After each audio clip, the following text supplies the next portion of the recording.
Gelombang serangan pertama China berhasil dihalau militer Taiwan.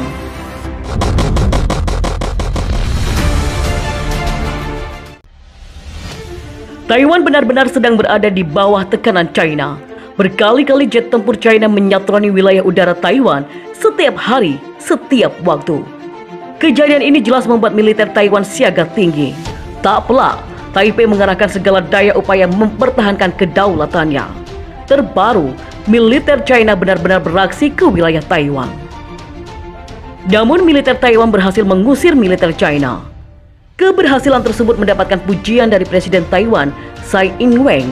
Presiden Taiwan heroik memuji pilot Angkatan Udara Taiwan yang berhasil mencegah jet tempur China yang mendekati pulau itu sebagai aksi yang heroik.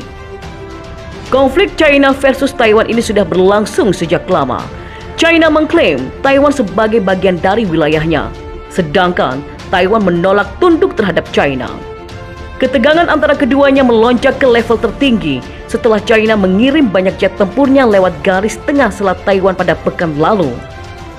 Dilansir dari The Straits Times pada Selasa hari ini, aksi China tersebut dibalas dengan peluncuran jet tempur Taiwan untuk mengusir jet China. Ketika mengunjungi pangkalan Angkatan Udara Taiwan di Penghu, Tsai mengatakan kepada pilot dan insinyur bahwa dia menyadari aksi heroik mereka ketika mencegah dan mengusir pesawat China. Aku sangat percaya padamu sebagai tentara Republik China atau nama resmi Taiwan. Bagaimana kita bisa membiarkan musuh mondar-mandir di wilayah udara kita sendiri, ujar Tsai. Saya sadar bahwa menghadapi perilaku provokatif dari pesawat komunis yang telah mengepung pulau dan merusak perdamaian regional dalam beberapa hari terakhir, tugas Anda di garis depan wilayah udara di Penghu harus lebih berat, lanjut Tsai. Pangkalan tersebut merupakan rumah bagi jet tempur buatan Taiwan FCK-1 Chingguo Indigenous Defense Fighter atau IDF yang memasuki masa tugas pertama kali di tahun 97. Wang Jiachu, salah satu perwira senior dari skuadron Heavenly Cold IDF, mengatakan kepada Reuters bahwa hanya butuh waktu 5 menit untuk meluncurkan pesawat setelah pesawat China terlihat.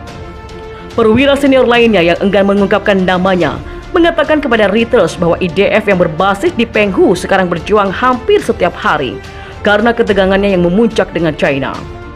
Rudal itu dapat ditembak pada target sekitar 200 km, menempatkan fasilitas China atau kapal yang mendekati dalam pandangan mereka. Tidak seperti biasanya, pesawat China pada pekan lalu menembus garis tengah selat Taiwan. Selat Taiwan adalah garis batas tidak resmi untuk pesawat tempur kedua belah pihak. Pada Senin kemarin, Kementerian Luar Negeri China mengatakan garis tersebut tidak ada sehingga memicu kecaman dari Menteri Luar Negeri Taiwan Joseph Wu. Sementara pada Selasa hari ini, Wu menyebut garis itu sebagai simbol penting untuk menghindari bentrokan militer dan mendesak negara lain untuk mengutuk China. Kami menuntut masyarakat internasional mengecam keras kata-kata dan tindakan China dan menuntut pemerintah China menghentikan semua yang telah dilakukannya, ujar Wu. Menteri Luar Negeri Amerika Serikat Mike Pompeo memberikan pernyataan keras setelah mendengar kabar pasukan Tentara Pembebasan Rakyat China atau PLA melepaskan sejumlah rudal ke Laut China Selatan pada pekan lalu. Pompeo makin sadar ancaman tentang bahaya yang ditimbulkan oleh PLA.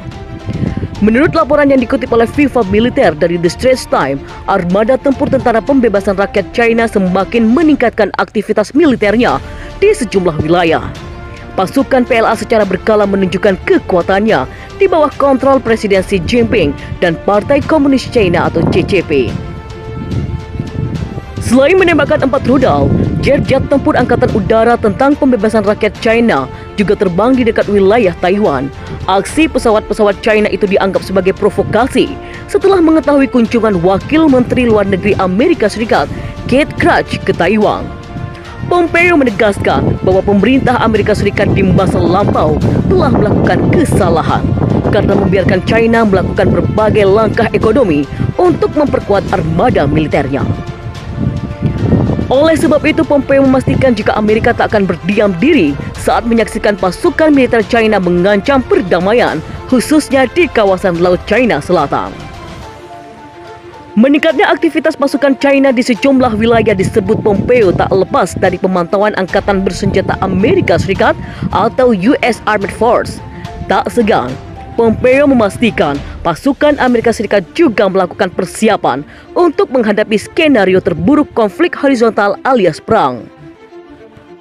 Pompeo mengatakan, resiko terbesar terkait dengan Partai Komunis China adalah ketenangan.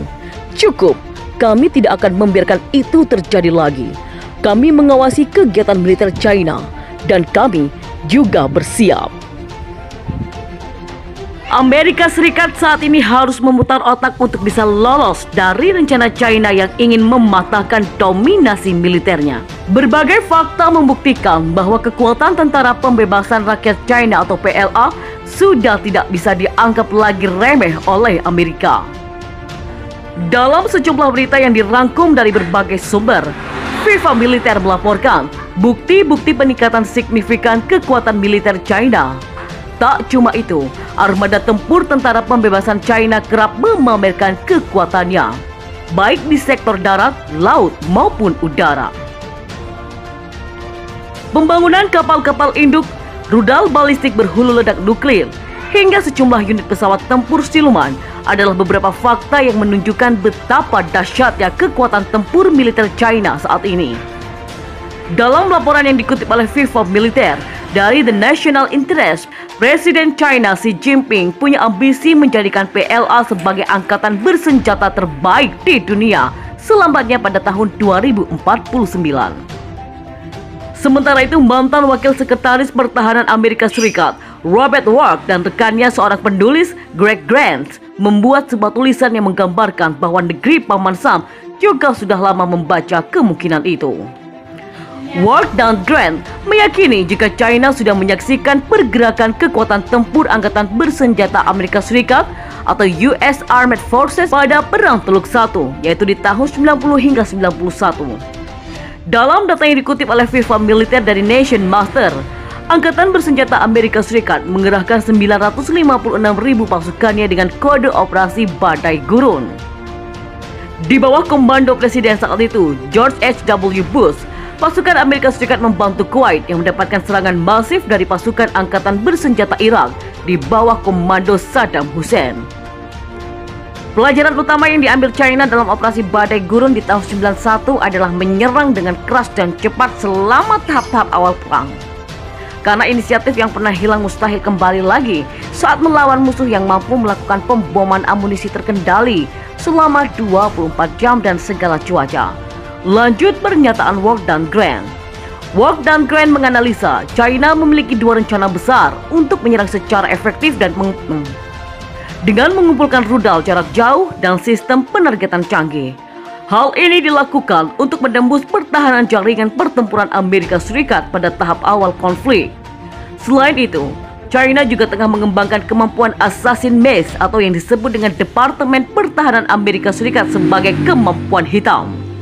Istilah itu ditujukan kepada kekuatan cadangan sebuah armada militer yang memiliki fungsi untuk mengejutkan musuh dengan serangan dari berbagai arah.